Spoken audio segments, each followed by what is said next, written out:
Selamat malam Aumania. Selamat datang lagi di Midnight Live. Hari ini hari Selasa. Selasa selalu luar biasa. Kalau penonton biasa di luar. Makanya duitnya sering habis. Langsung aja kita mulai. Inilah Midnight Live.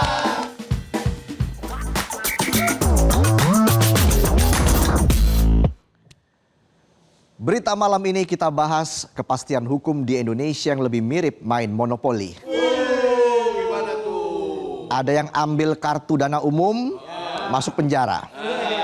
Ada yang dapat kartu peluang bebas, penjara. Contohnya ada kasus terpidana fitnah ke Wapres yang sampai sekarang masih bebas keliaran. Oh, bisa gitu. Eksekusinya mandek, hukum apa Tinder? Nunggu cocok dulu baru eksekusi. Kalau memang cocok bisa datang ke jaksa. Padahal dalam konstitusi kita sudah jelas-jelas ditulis Indonesia adalah negara hukum. Artinya hukum itu harus ditegakkan. Bukan cuma dijadiin pajangan. Kalau cuma pajangan mending sekalian beli pajangan kucing goyang. Minimal bisa angguk-angguk tuh. Kalau diajak kong kali kong. Salah satu prinsip yang paling sakral dari negara hukum adalah kepastian hukum. Hukum harus pasti, karena yang nggak pasti cuma janjian ngopi, bilangnya jam 8 malam di warkop, ditungguin sampai besok, yang nongol cuma 3 orang. Udah kayak penonton cuma 3 orang. Ya. Tambah 1 FD. Satu pesen es teh, satu pesen milkshake. Nggak ada yang pesen kopi nih. Iya, padahal dia pesen kopi. Padahal warung kopi ya. Iya. Satu lagi nitip salam. Nah, emang radio nitip salam. Uye. Gak cuma mencakup penegakan hukum yang tegas buat pelanggar, tetapi juga upaya pelaksanaan putusan pengadilan yang telah berkekuatan hukum tetap. Kalau pengadilan sudah memutuskan, ya harus dijalankan. Kalau masih nggak jalan, itu putusan hukum apa putusan mantan. Bilangnya kita putus aja. Tapi tiap malam ngechat, jangan lupa makan ya. Gagal move on, gamon, ngechat doang bayarin kagak. Bukan donatur, jangan ngatur. Hukum itu nggak bisa ditawar, nggak bisa ditunda, lama-lama basi. Basi kayak janji penonton dari Lebaran, janji bayar utang sampai sekarang kagak bayar-bayar. Utangnya lengkap, orangnya hilang. Lihat aja tuh bangku belakang kosong kan. Pada minggat tuh takut ditagih. Tapi kepastian hukum itu kayaknya nggak berlaku buat terpidana kasus fitnah Wapres ke-10 dan 12 Yusuf Kala, Sylvester Matutina. Sejak divonis bersalah oleh Majelis Kasasi Mahkamah Agung pada 2019 atau 6 tahun silam, dan setelah 5 kali ganti kepala Kejari Jaksel, Sylvester nggak pernah sedetik pun merasakan tidur bareng kloset di penjara. Hebat. Ibarat Robocop nih ya. Tahu Robocop nggak? Itu yang tidurnya aja duduk. Pistolnya keluar dari paha tuh. Bayangin Robocop udah mati disuruh kerja lagi. Benar. Robocop kebal peluru. Kalau Sylvester kebal hukum. Ditusuk pedang hukum gak mempan. Sylvesternya yang sakti apa pedangnya yang tumpul? Benar juga. Ya udah tahu saya, kok nanya saya. Iya. Upaya eksekusi hukuman 1 tahun 6 bulan penjara terhadap Sylvester Matutina yang gak jalan-jalan sangat berpotensi mengoyak kedaulatan hukum di negeri ini. Pasalnya hingga hari ini Sylvester belum juga ditahan meskipun status hukumnya telah ingkrah. Hukumnya ingkrah apa incrash? Suka banget, keras banget, tapi nggak berani nembak. Ditembak Robocop nih. Pistolnya keluar dari paha. Kejari Jaksel berdalih bahwa eksekusi belum dilakukan karena Sylvester nggak diketahui keberadaannya alias menghilang. Ex Kepala Kejari Jaksel yang saat ini menjabat Kapus Penkum Kejagung, Anang Supriyatna, bilang pihaknya saat itu sudah bikin surat eksekusi, tapi Sylvester tiba-tiba hilang. Nyari Sylvester apa nyariin gaji? Langsung hilang. Belum sempet tarik tunai udah tarik napas. Uye. Anang nambahin setelah Sylvester hilang, datanglah COVID-19. Saat itu semua aktivitas dan kegiatan sangat dibatasi. Termasuk untuk eksekusi narapidana. Jangankan narapidana baru yang dipenjara aja dibebasin. Come on, pandemi udah kelar sejak September 2022. Sekarang sudah Agustus 2025. Kok masih aja nggak dieksekusi? Apalagi alasannya? Alasannya lagi apa? Lagi apa alasannya? Ironinya sampai sekarang Kejari Jaksel nggak pernah kasih pernyataan tegas kenapa susah mengeksekusi Sylvester. Padahal belakangan Sylvester sering muncul di media karena sempat dipanggil Polda Metro Jaya terkait kasus ijazah palsu Jokowi. Benar, kelihatan. Di kamera TV aja kelihatan, masa di mata penegak hukum nggak kelihatan? Bisa gitu. Apa jangan-jangan matanya rabun? Kalau susah lihat yang jauh namanya rabun jauh. Kalau susah lihat yang dekat namanya rabun dekat. Tapi jauh dekat tetap nggak bisa lihat itu namanya nggak peka. Udah dikasih perhatian masih aja slow respon. Balik lagi ke Sylvester. Kapus Penkum Kejagung Anang membantah nggak dilakukannya eksekusi terhadap Sylvester bukan karena ada alasan politik. Komisi Kejaksaan atau Komjak ikut belain Kejari Jaksel. Mereka menepis tudingan kejaksaan melindungi terpidana. Komjak justru mendorong pihak-pihak yang mengetahui keberadaan terpidana untuk memberitahukan kepada Kejari Jaksel. Come on, Sylvester sering banget nongol di TV. Jabatannya juga jelas. Tinggal nyalain TV atau samperin kantornya udah ketemu. Ini mau ngeeksekusi terpidana apa mau bikin sayembara? Hadiahnya gratis nonton. Nonton Merah Putih One for All. Setiap tahun loh ya. Nonton trailernya aja bikin rabun. Uye. Padahal kejaksaan itu punya tanggung jawab besar. Mereka eksekutor putusan pengadilan. Kalau alasan nggak tahu keberadaan dijadikan dalih yang terusik bukan cuma kepercayaan publik, tapi juga martabat hukum itu sendiri. Hal itu bisa bikin presiden buruk kalau seorang Sylvester aja bisa menghindar dari hukuman cukup dengan ghosting dan institusi hukum seolah nggak berdaya atau lebih parah lagi memilih nggak berdaya. Terus apa bedanya institusi hukum sama bucin? Kena ghosting, pasrah, nyerah. Besoknya diajak balikan angguk-angguk. Di ghosting lagi, pasrah lagi. Udah kayak pajangan kucing goyang yang tadi itu. Kucing goyang yang di awal tadi juga masih ngangguk-ngangguk tuh. Ya. Mau dibuang ngangguk-ngangguk, dilempar ngangguk-ngangguk, dikasih duit melet. Sebelumnya sebuah video viral di sosial media berisikan narasi yang mengungkap alasan Sylvester nggak kunjung dieksekusi. Apa tuh? Dalam video itu disebut Sylvester memiliki seorang ipar yang bertugas di Kejari Jaksel.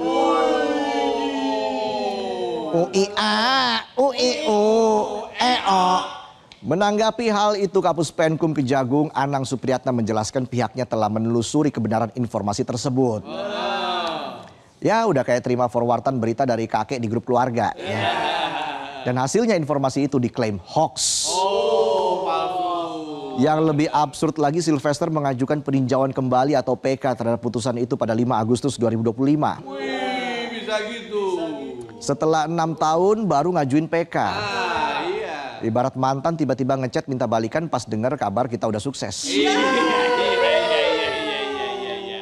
Demi apa mantan gue udah sukses?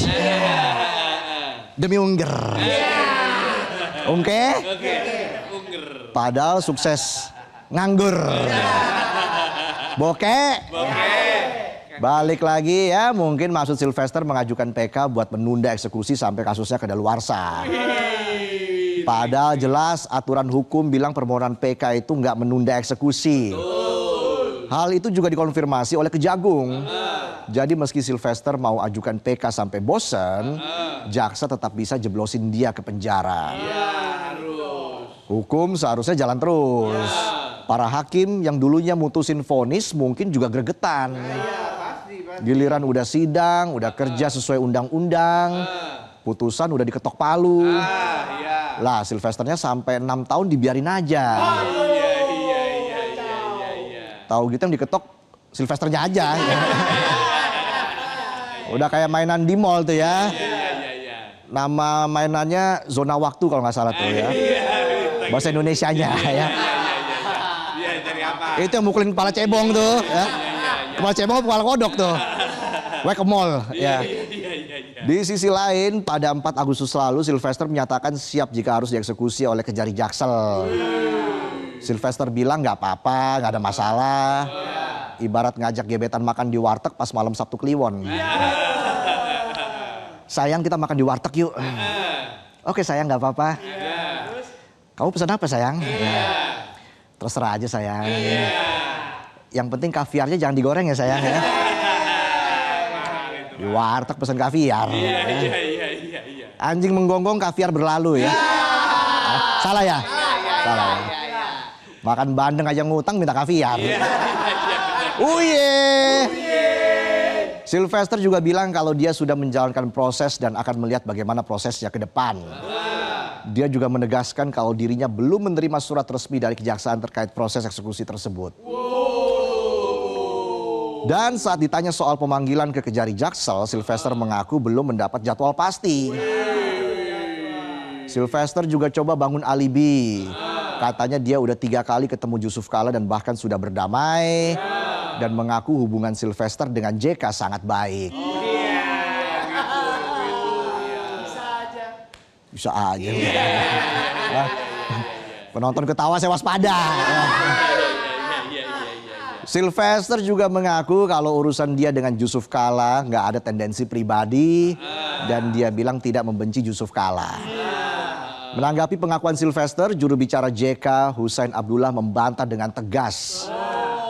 Hussein bilang JK tidak pernah mengenal dan bertemu dengan Sylvester. Hussein juga bilang JK dengan tegas membantah pernah bertemu Sylvester. Hal senada juga disampaikan oleh putri JK, Muklisah Kalla. Dia menyebut bahwa nggak pernah ada pertemuan antara ayahnya dengan Sylvester. Muklisah bilang Sylvester pembohong. Nggak pernah bertemu bapak. Sylvester buronan. Muklisah juga mengatakan kalau nggak ada perdamaian. Dia menekankan kalau permintaan maaf Sylvester diterima, tapi proses hukum tetap lanjut. Jadi Sylvester ini bikin alibi apalagi halusinasi. Kayak jomblo introvert ngaku pacaran sama Dora. Gimana tuh? Padahal jadi Boots. Iya. Aku Boots. Temennya Dora nih. Boots. Kejari Jaksel pun didesak untuk segera mengeksekusi Sylvester Matutina. Meski sudah 6 tahun berlalu, pemidanaan dipastikan belum kedaluarsa. Ex-Jaksa Agung Marzuki Darusman bilang kalau ini janggal dan syarat impunitas. Menurutnya sebelum Sylvester ajukan PK harusnya vonisnya dieksekusi dulu. Kalau enggak, PK-nya otomatis nggak sah. Mahfud MD juga ikut nimbrung. Katanya vonis itu sudah berkekuatan hukum tetap ya harus dijalankan. Gak peduli mau damai atau enggak, eksekusi itu kewajiban. Lalu dosen hukum tata negara Fajlur Rahman Jurdi juga bilang putusan ingkrah itu wajib dilaksanakan. Kalau pihak yang kalah nggak mau jalani, negara bisa eksekusi paksa. Betul. Ya sesimpel kalau ada rumah berdiri di tanah sengketa bisa dibongkar paksa. Lah ini terpidana malah bisa keluyuran. Bahkan nongol di media. Tapi kata jaksa, aku tidak melihatnya.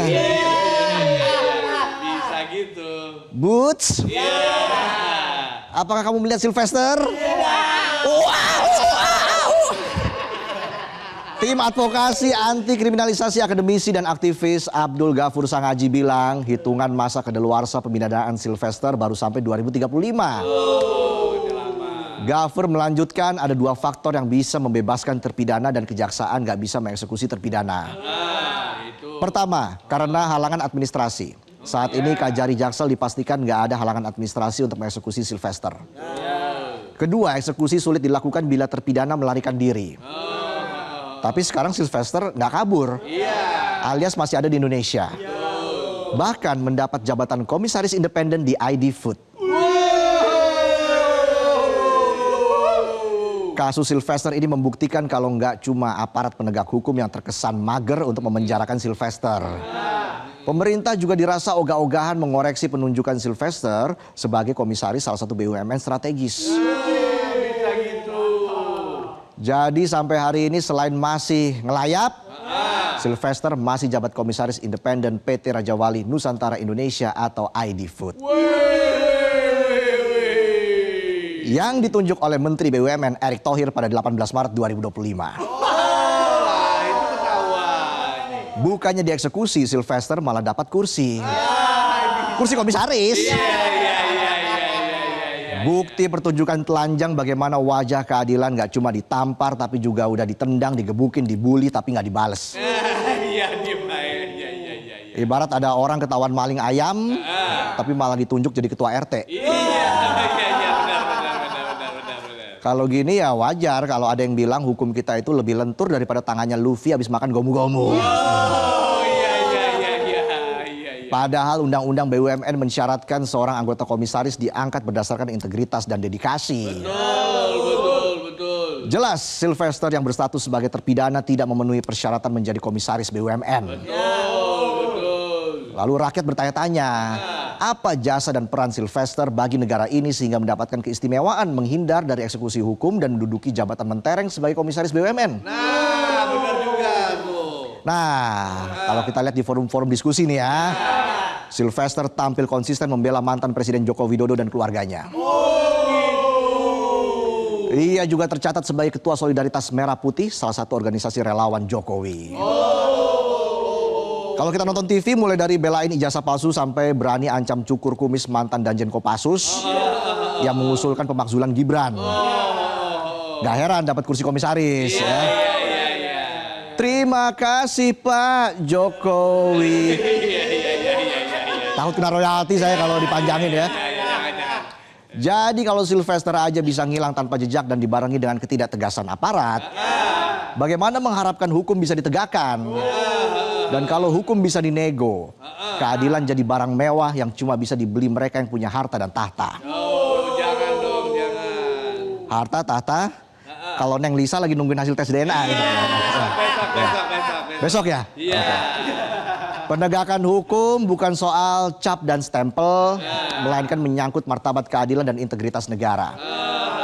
Jika kasus ini dibiarkan berlarut-larut tanpa penyelesaian yang tegas, jangan salahkan jika rakyat memiliki persepsi bahwa hukum bisa diakali asal punya relasi dengan penguasa. Sebuah keyakinan yang jika terus dipupuk akan menggerus habis kepercayaan terhadap hukum. Kita jelas nggak mau itu terjadi. Maka segera eksekusi Sylvester.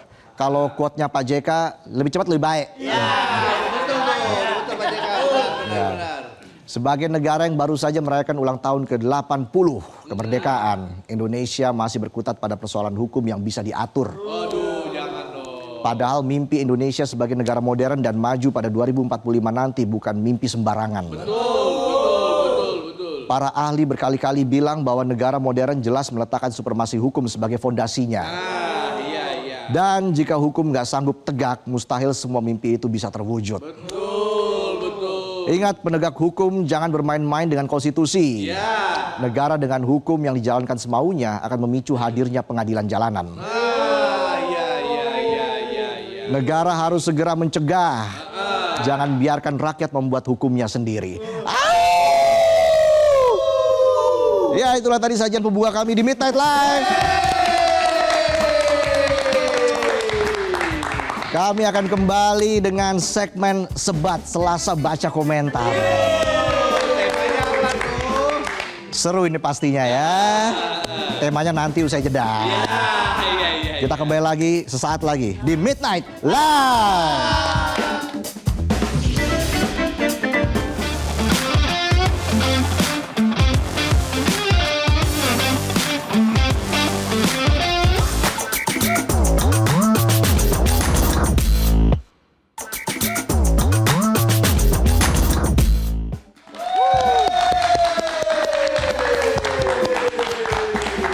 Kembali lagi di Midnight Live. Mania mana suaranya? Lemes amat, Tong. Indonesia negara hukum. Assalamualaikum. Itu doang. Udah, saya belum mikir lagi tadi. Jasnya warna brown ya? Brown. Apa filosofinya? Filosofinya brown itu kan coklat. Saya suka coklat. Itu aja sih sebenarnya. Suka yang manis? Suka yang manis-manis, gula-gula gitu kan. Padahal udah manis ya? Nggak kayak penonton. Pahit. Ya udah, daripada ntar mandangin otong terus jadi diabetes, kita mulai aja ini dia. Sebat, Selasa baca komentar.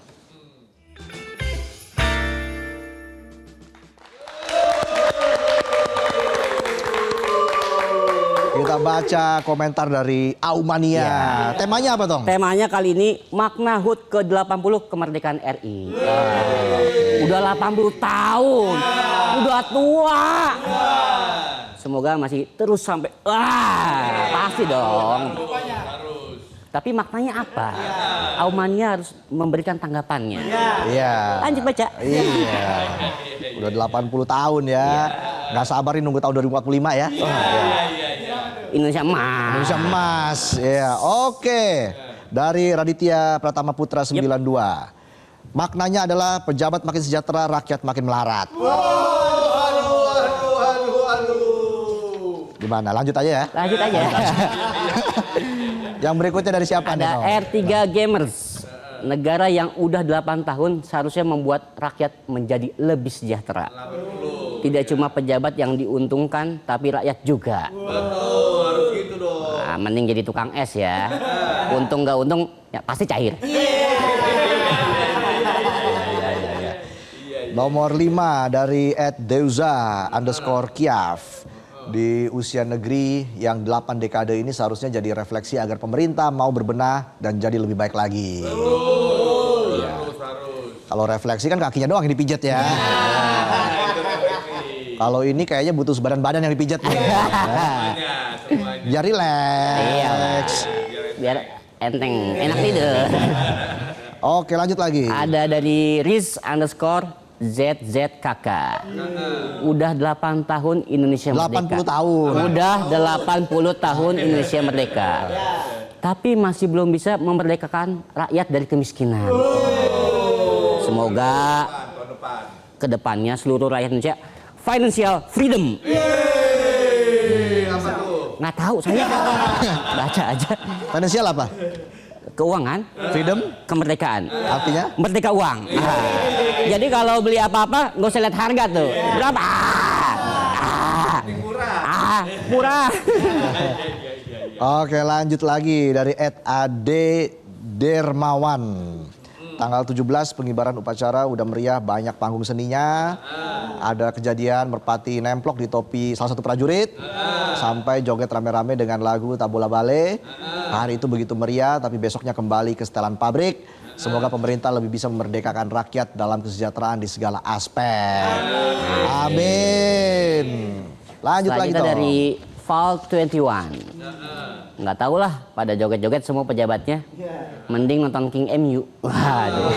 MU semangat ya. Kemarin habis kalah ya dari Arsenal ya. Gara-gara Onana nggak dimainin sih. Kalau dimainin menang. Lanjut. Oke, dari @fari_Khairul. Yang naik rasa nasionalisme mereka atau gaji mereka? Kalau gaji penonton kapan naik nih? Nggak apa-apa ya. Yang penting pelan-pelan aja. Nanti juga. Lanjut lagi dari siapa nih Tong? Fauzan_Islami. 80 tahun kita merdeka dari penjajahan asing. Tapi sayangnya kita masih dijajah oleh para pejabat yang lupa daratan. Merdeka hanya di atas kertas.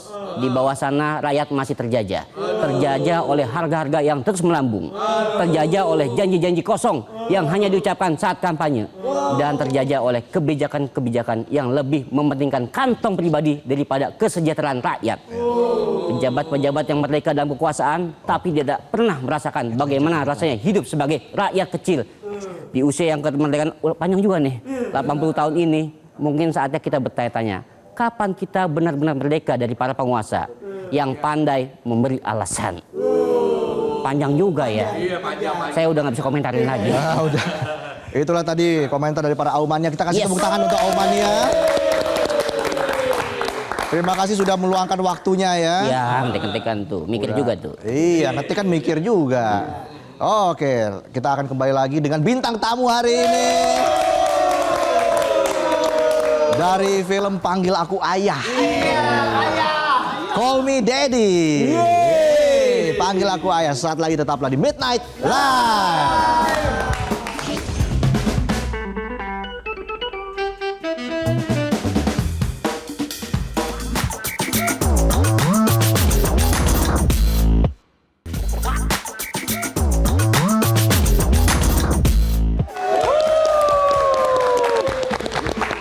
Kembali lagi di Midnight Live. Aumania, mana suaranya? Di segmen ini kita punya bintang tamu spesial pastinya. Wah, banget. Wow, udah gak asing lagi pastinya di mata Aumania ya. Langsung aja kita panggil. Boris Bokir. Bang Boris. Halo, presenter viral. Wah, enggak lah. Viral. Ini udah aktor, komika. Apalagi yang belum nih, Bang? Wah, yang belum stand up di Metro TV ya. Belum ya? Udah berapa belas tahun nih? Iya, terakhir nih. Iya, itu 2000 berapa belas gitu. Oh, iya, iya. Soalnya iya. waktunya padat banget. Astaga. Iya, benar. Ini live ya? Saya agak panik ya live ya. Udah lama nggak pernah live nih ya. Ntar yang di atas ini, nit gitu. Dia bisa. Takut salah ngomong nih. Langsung kita kasih tepuk tangan sekali lagi untuk Bang Boris. Silakan duduk, Bang. Aduh. Boris Bokir. Takut Toh? udah lama nggak live. Duduk samping-sampingan sama Boris Bokir. Nggak kuat damage-nya. Yang ditanya jangan dia, saya dong. Kebalik. Gimana auranya? Tanya lagi. Tanya lagi. Jadi kita udah matching tuh cocok-cocok. Oh Iya. Welcome back, selamat datang lagi di Oh Metro iya, TV. terima kasih. Akhirnya kembali lagi ke Doya. iya. Hampir salah sebut. Jakarta Barat ada banyak kan? Banyak di sini, banyak lapangan pedal juga banyak. Benar, banyak Iya. lapangan pedal, benar. Udah berapa tahun ya, Bang Boris ya? Udah, nggak ke Metro. waduh, terakhir Metro berarti berapa ya? 2015-an kali. 2015-an ya. Iya. 2011 dulu Iya. awal-awal Metro TV bikin stand up comedy ya. Betul, Bapak Amu. Iya, Iya. masih ada di sini. Dulu kan belum ada lapangan pedal. Dulu belum ada. Kalau sekarang yang nggak ada lapangan pekerjaan. Janjinya sih ada. Kan Kita langsung ke pertanyaan aja. Tadi nggak ada di ini. Yang penting bukan dari mulut kita. Lucu nggak lucu, yang penting aman. Aman aja. Kemarin bertugas sebagai petugas upacara. Aduh. Aduh, itu gimana deg-degannya tuh, Bang Iya, Boris? Ya? bener deg-degan. Sebenarnya mau nggak mau karena itu dalam pesan almarhum teman kami Gusti Irawan Wibowo. Gusti Wiw, oke. Iya, Gusti Wiw, @gustiwiw ya. Orang sekarang lebih tahu nama akun sosial media ya daripada nama aslinya ya. Iya, jadi dia pengen launching albumnya dia. Di Togu Proklamasi itu gitu. Oke. Tapi pengen ada upacara dulu awalannya gitu. Jadi sahabatnya Nehru ya berpesan ya kita jalankanlah keinginan almarhum gitu ya. Sudah akhirnya dipilih-pilih ya udahlah, nggak ada yang mau jadi pemimpin upacara, harusnya Indra Jegel. Tapi Beliau sibuk. Wah, serius? Iya. Beliau ada urusan lain, ada urusan keluarga gitu. Jadi udahlah saya menggantikan jadi pemimpin upacara gitu. Di Tugu Proklamasi. Saya kira gara-gara tinggi badan. Oh, enggak. Memang kalau dia kan jalurnya orang dalam ya, Iya. nggak bisa masuk. Tapi Gitu. nervous nggak? Iyalah. Nervous banget ya? Nervousnya ada banyak faktornya. Pertama, itu Tugu Proklamasi. Tempat presiden pertama kita membacakan teks proklamasi. Terus kita lihat fotonya. Wih, gagal. Cocok loh Bang. Memang dulu sempat mewakili Jawa Barat saya. Pas Oh, iya. Enggak, bohong. Oke. Muka saya ini aparat sekali ya. Kok bisa Iya. gitu ya? Iya itu. Tapi emang nervous di awal, pasti nervous. Iya. Persiapannya berapa lama tuh persiapannya? Persiapannya sungguh sangat lama. Kita latihan tuh banyak banget. Kita ada latihan 1 kali. Cepet banget dong. Mohon maaf nih, ini kok mantan presiden yang belakang yang ini? Iya bener, mantan presiden kan masih suka banyak mantan presiden pengen tampil tuh. Jadi itu kita kasih ruangnya, kita kasih agak Bang Awe. agak Iya, takut ya. santai aja. Mantan Iya presiden Bang sana. Awe, Awe kan mantan presiden stand up comedy Indonesia. Iya, itu maksudnya. Gak ada dua ini, gak ada yang mau nyapuin dua ini. Sapuin ke. Ini Saya yang nyapuin. Saya kan umpan aja. dia yang nanya, dia nggak nyapu nih. Tolonglah, lumayan loh udah stripping loh. Wow. Iya, jadi ini sangat berkesan sekali lah. Iya, iya, Kemarin tuh apa ya bisa dibilang nyangka-nyangka nggak nyangka gitu. Iya, Tugu iya. proklamasi loh Benar, gitu. benar. Mungkin banyak di sini maksudnya anak-anak muda yang mungkin agak sedikit lupa mungkin dengan tempat ini. Ini kan dulu rumahnya Soekarno. Membacakan teks proklamasi kan kita harus sebagai bangsa kita harus ingat itu di situ dibacain pertama kalinya gitu. Tempat yang sakral. Tempat yang pastinya. sakral sekali. Wow, itu dia pengalaman yang mungkin tidak akan terlupakan ya. Iya. Oleh Bang Boris, luar biasa tentunya makna kemerdekaan bagi Bang Boris di tahun ini. Nah, Bang Boris ini kan kita kenal sebagai komika dulu. Sekarang sebagai aktor. Wih. Nyanyi juga sih sebenarnya dia. Kok bisa saya nyanyi? Ya, yang rame-rame agak lain. Oh iya agak lah. Lagu doang. Betul, satu lagu doang jadi lagu perjuangan ya. Kan dapat Piala Citra. Enggak, nominasi doang. Nominasi. Festival Film Bandung ya? Ya? Saya itu dulu. Oh, itu. Iya dulu. Mas, beda loh. Oh iya, lupa. Oh, udah langsung promo ya? Iya. Langsung promo nih. Ya kasar aja kita kasar. Gak apa-apa ini live bebas. Iya. Lupa beda PH, lupa. Oke, nah panggil aku ayah. Ya, panggil aku ayah. Sudah lebih dari 600.000 penonton. Iya. Ini. Tayang di bioskop-bioskop kesayangan Anda pastinya. Ya. Gimana melihat jumlah penonton yang bisa dibilang membludak ini? Iya, ya, sebenarnya happy banget, senang banget lah gitu. Karena film kita jadi tuan rumah lah di negeri Iya. sendiri gitu. Nggak melulu harus film-film luar gitu. Dan nggak asal-asalan bikinnya ya. Ya enggak lah, masa bikin film asal-asalan sih? Emang ada. Iya, emang ada. Orang tuh bikin film tuh susah. Iya. Itu kerja kolektif 100-an orang lebih. Dengan budget yang tidak main-main. Maka tidak mungkin ada sebuah karya seni paling mutakhir itu ditampilkan secara asal-asalan. Nggak mungkin. Tadi pas upacara benderanya nggak hilang kan? Lanjut. Untung belum nonton, jadi aman. Aman, saya nggak tahu. Kabarnya sempat nolak peran di Panggil Aku Ayah ini. Iya, sempet nolak. Kenapa? Iya nolak. Gimana ya? Karena filmnya tentang lelaki dewasa dengan anak perempuan tuh agak terlalu jauh dengan saya. Iya, jadi kadang-kadang suka ingat anak gitu. Mungkin buat ayah di luar sana kalau udah berkaitan dengan anak kan apapun dilakukan gitu. Oh iya, iya kan. Pasti ini menantang dong, peran yang menantang bagi Sangat menantang sekali. Menantangnya bukan dari luar tapi dari dalam. Dari dalam menantangnya ini. Tapi ya aktor harus bisa segala Iya. peran kan. Itu dia, karena sudah teruji di beberapa film ya kan. Apapun perannya semuanya dipuji oleh publik, Iya. dipuji oleh masyarakat, Iya. oleh sineas. Tapi di film ini saya tidak menjadi Batak. Iya. Saya di sini mau menjadi orang Sunda. Wah, Orang Sunda saya. Di film ini latarnya Sunda pisan ini pokoknya. Itu dia tuh hebatnya tuh ya. Tadinya mau dilanjutin lagi, tapi takut kayaknya nggak usah deh gitu ya. Gak usah. Mau nge-vlog emang enggak? Nggak usah. Saya sekarang sudah bersama dengan presenter kita. Itu dia. Ya gitu ntar saya bawa ke barak ntar.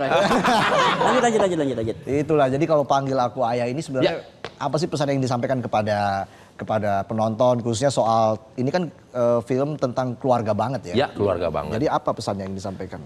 Sebenarnya ini pesan yang sangat sentral sekali. Kalau keluarga itu ternyata tidak melulu yang sudah sedarah, tapi keluarga itu bisa ditemukan. Jadi nggak melulu hanya karena ikatan darah jadi sekeluarga, enggak. Ini keluarganya ditemukan. Tidak ada ikatan darah sebelumnya, tapi rasanya menjadi seperti keluarga. Gitu. Apa karena memang sepenanggungan, sama-sama punya musuh yang sama, bisa aja kan? Atau mungkin ya karena Biarin nggak mau saya sapuin, biarin. Diem aja saya mah. Diem aja nggak mau saya sapuin. atau punya penderitaan yang sama. Ya, karena kan ada yang bilang musuhmu adalah temanku. Tapi kalau di film ini sebenarnya bercerita tentang dua orang debt collector gitu. Debt collector yang sangat santun dan baik ketika menagih hutang. Cuman kebetulan nasabahnya yang satu ini nggak bisa bayar. Gitu. Makanya kita berinisiatif untuk ya udahlah kita bawa aja anaknya jadi jaminan. Gitu. Ternyata ibunya nggak bayar-bayar. Disitulah mau nggak mau kan kita harus merawat sang anak. Disitulah muncul tiba-tiba, kok jadi saya ceritain? Jangan dong. Jadi spoiler nanti. Masa ceritain, endingnya gimana? Endingnya ada credit title. Oh iya. Nama kru. Sama dong. Karena ini masih tayang toh. Masih tayang. Ini masih tayang di seluruh bioskop dan kebetulan ini bukan gimana-gimana ya. Secara show merupakan salah satu yang show terbanyak yang dikasih oleh bioskop. Wow. Karena memang daya minatnya juga tinggi sekali. Gitu. Pasti nangis tong kalau nonton ini. Makan saya mau ngajak istri saya. Biar nangisnya bareng. Nangis karena filmnya. Ih, dompet kosong. Ada nggak? Biasa mancing di pacar. Saya nggak nyiapin tuh. Tapi kalau dibilang adegan tersulit, itu apa aja tuh adegan tersulit? Di film ini? Di film ini. Aduh. Sebenarnya tanpa disadari di film ini tuh saya tuh banyak banget lari. Banyak lari? Lari bener lari sungguhan gitu. Saya di film ini banyak banget lari. Sampai saya cedera. Serius? Iya karena larinya banyak gitu. Tanpa disangka-sangka. Scene ini lari, scene ini lari, scene ini lari. Kenapa lari-lari terus semua ya gitu. Itu salah satu yang tersulit. Sama ada lagi satu adegan teman saya nggak bisa ngasih tahu. Adegannya sangat sulit. Keluhnya beribadah. Iya. Ya, ada di salah satu scene ada beribadah itu agak wah.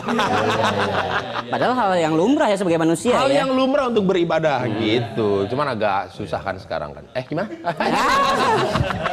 Kita break dulu aja ya. Kami akan kembali lagi tambah di Midnight Live.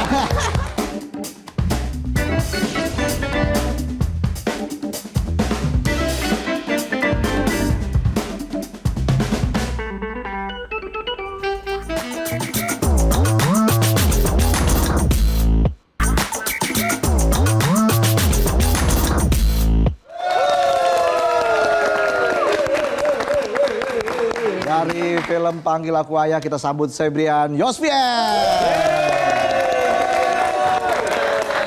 Selamat datang di Midnight Live. Halo Mas. Iya. Baru kenal? Iya. Iya. Baru kenal. Iya, saya Mang Tatang. Saya Ben. Ini dia Tatang dan Ben. Silakan duduk, Febrian, Bang Boris. Waduh. Oh iya, tadi nggak sempat kata saya di film ini namanya Mang Tatang. Mang Tatang. Kalau Ringo itu namanya Kang Dedi. Oke. Nggak usah dilanjut. Memang itu nama perannya. Kang Dedi, bener. Oh iya. Mang Dedi. Iya, gitu. Nah kalau Febrian, Iya tuh udah. Ada tuh. Ada. nah kalau peran Febrian seperti apa di film ini? Perannya di sini sebagai temannya Pacil. Temannya Pacil. Iya. Saya teman kuliah. Ya, teman kuliah kedokteran. Tapi ya harus menghadapi mamang-mamangnya ini nanti. Galak ya? Galak. Datang galak kan? Wah, Sep, Bisa aja.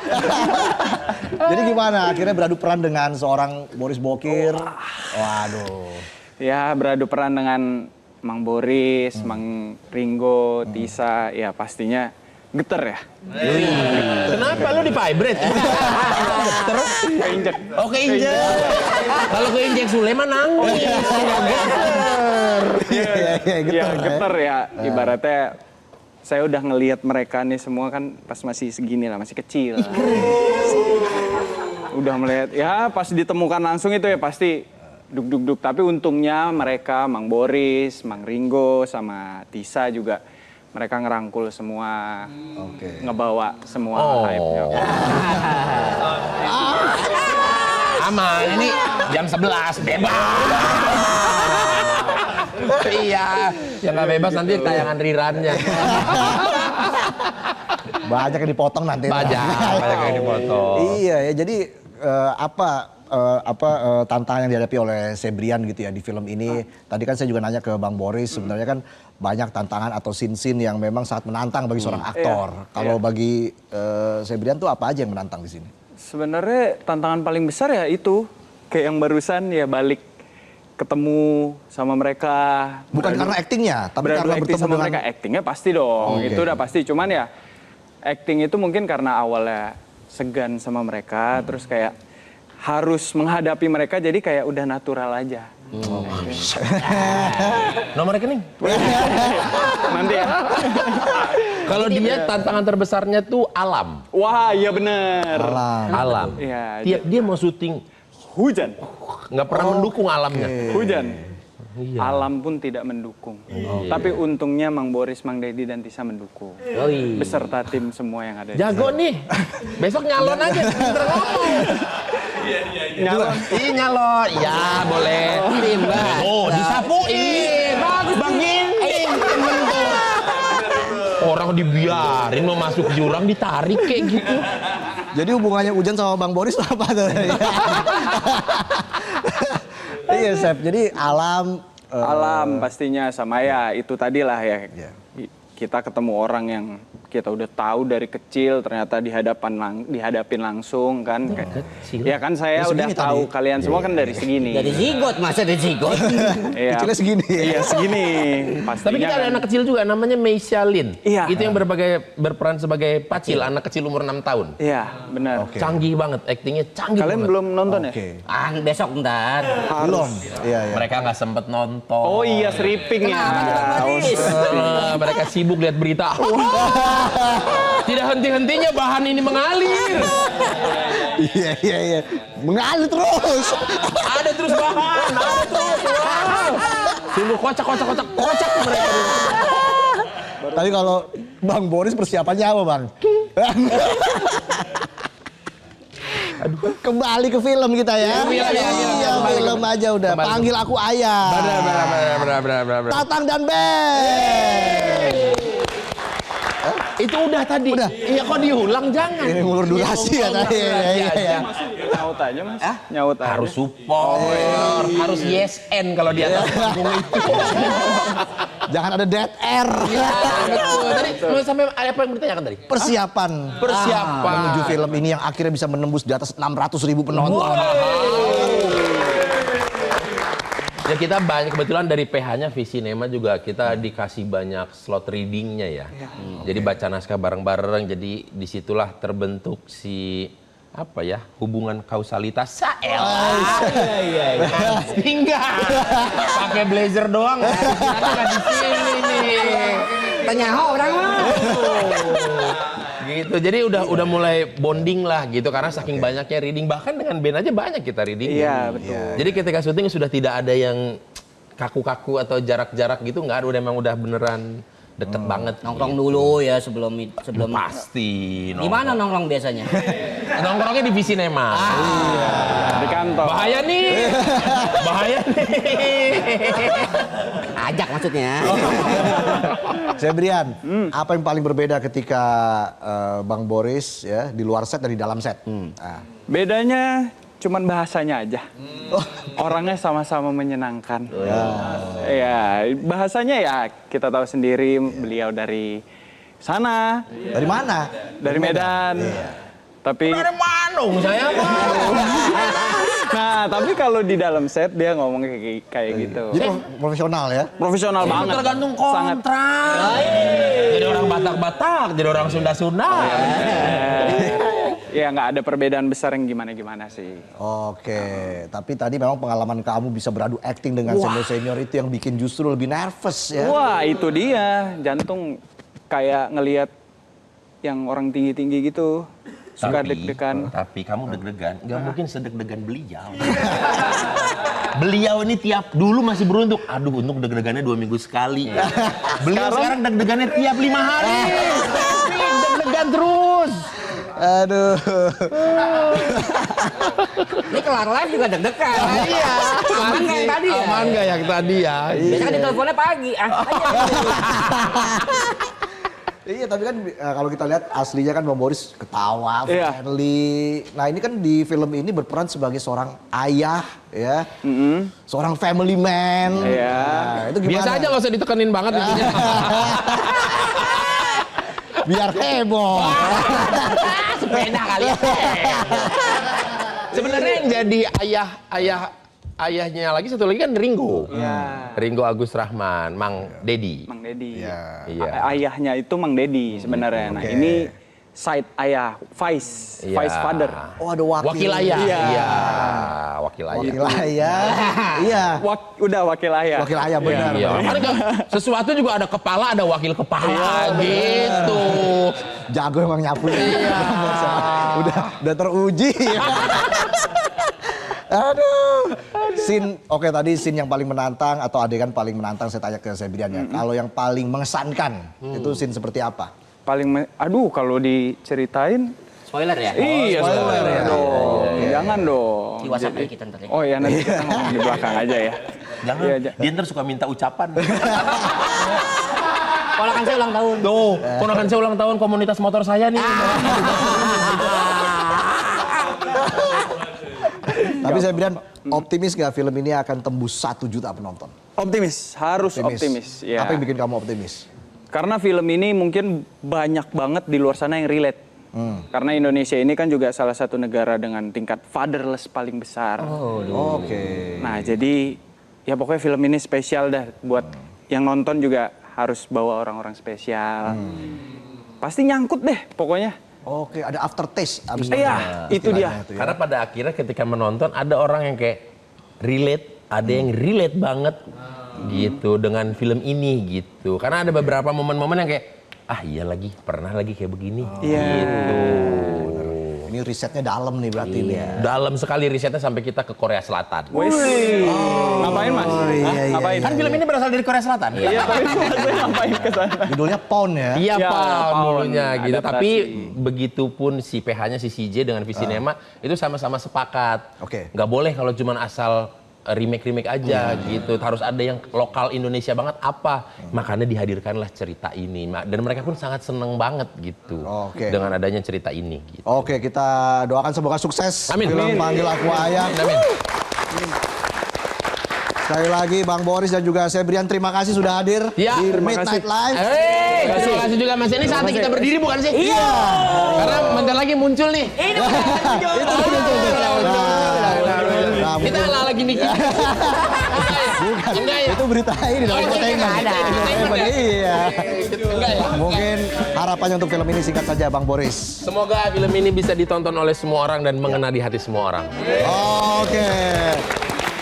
Kita jumpa lagi besok di Midnight Live.